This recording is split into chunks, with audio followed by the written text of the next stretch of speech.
लाहौर में जमात इस्लामी का धरना 9वें रोज में दाखिल हो गया है। मुजाहिरीन का कहना है कि पेट्रोल की कीमत कम होने तक ये एहतजाज जारी रहेगा और शटर डाउन हड़ताल भी उनके प्लान का हिस्सा है। इसी पर हम बात करते हैं डॉन न्यूज़ के रिपोर्टर नौमान लियाकत से। नौमान, बताइएगा मुतालबात क्या हैं एहतजाजी मुजाहिरीन के और क्या कहते हैं एहतजाज को किस हद तक वसी किया जा सकता है?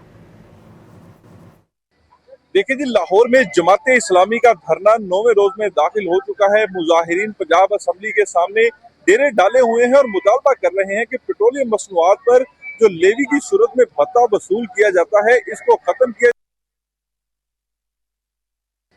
देखिए जी, लाहौर में जमात इस्लामी का धरना 9वें रोज में दाखिल हो चुका है। मुजाहिरीन पंजाब असम्बली के सामने डेरे डाले हुए हैं और मुतालबा कर रहे हैं कि पेट्रोलियम मसनूआत पर जो लेवी की सूरत में भत्ता वसूल किया जाता है, इसको खत्म किया जाए और पेट्रोल की कीमत 225 रुपए मुकर्रर की जाए। जमात इस्लामी के रहनुमा सलमान बलोच साहब हमारे साथ मौजूद है। हुक्मरानों का चमड़ा इस कदर मोटा हो गया है कि आम आदमी की तकलीफ का इनको अंदाजा नहीं रहता।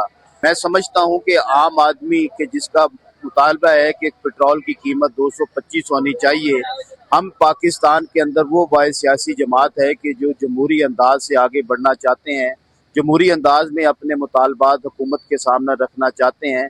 हमारा मुतालबा यही है कि ये कीमत जो है कि वो कम होनी चाहिए। कहा यह जा रहा है कि 13 रबीउल अव्वल तक का अल्टीमेटम दिया गया है। अगर हुकूमत पेट्रोलियम मसनूआत की कीमतें कम नहीं करती तो फिर मुल्क की शटर डाउन भी होगी, हड़ताल भी होगी और जल्द से जुलूस भी होंगे।